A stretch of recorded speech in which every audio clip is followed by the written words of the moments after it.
The Ballon d'Or has always divided the football world.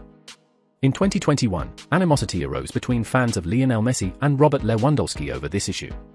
The social media became a battlefield in the rhetoric of both sides.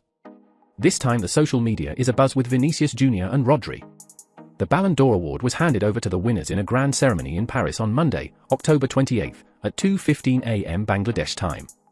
Even a few hours before the award ceremony, Vinicius Jr. was considered the favourite. However, at the last minute, the donation of the dice is overturned. Italian journalist Fabrizio Romano suddenly announced that Vinicius was unlikely to win, therefore, no representative of Real Madrid will attend the Ballon d'Or ceremony. It can be said that Real decided to boycott the Ballon d'Or because Vinicius won't win the award. Later that became true.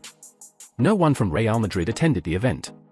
Vinicius also did not win the Ballon d'Or. This award went to Rodri, a Spanish central midfielder who plays for Manchester City. He won the Premier League for the Citizens last season, as well as playing a key role in Spain's Euro victory. Vinicius, on the other hand, is one of the main weapons in Real Madrid's attack. He had a big contribution to Real's La Liga and Champions League wins last season. However, despite playing in the Brazilian jersey in the Copa America, the title was elusive. So it is natural to be curious as to whether the international title is ultimately the deciding factor for the Ballon d'Or. But the purpose of this article is not to satisfy that curiosity. Rather, this article seeks to answer the questions of whether the Ballon d'Or really belongs to Rodri or whether Rodri has won this award as a worthy person. Before going into this discussion, it is good to state one thing: the Ballon d'Or does not usually go to central midfielders. They dominate the game in front of the defense or in the midfield, but since they score less goals, ordinary football fans do not care much about them. Their contribution is therefore often overlooked.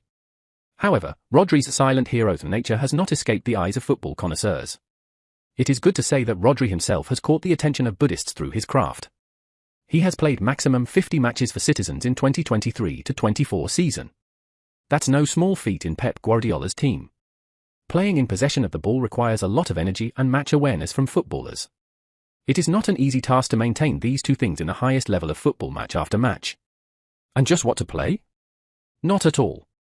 It can be said that Rodri was the most active footballer in Manchester City's jersey last season. Contributed to a total of 22 goals, 9 of which were scored by himself and 13 by teammates. Rodri's 9 goals as a central midfielder is not less. Yet if one is fussy about goal numbers, then the 88th minute winner against Sheffield United, the crucial goal in both legs against Chelsea or the third goal in the 3-1 title decider win against West Ham are well known to football connoisseurs. In addition, Rodri played an average of 111.2 passes per 90 minutes in Man City's passing football game, 92.3% of which were successful passes. Statistics show that no one played more passes per 90 minutes in Europe's top 5 leagues last season. Rodri showed a superhuman performance in the Citizens' midfield last season. The Spanish midfielder had the most successful passes in the Premier League last season, 33-59, and the most successful passes in the opposition half, 21-22, in almost a decade. Rodri, 103, was the only footballer to play more than 100 successful passes per match in the Premier League last season. And his 126 touches per match prove that he is the biggest place of trust for the star-studded Man City. Stats say he has had the ball 26 more times per 90 minutes than his teammates.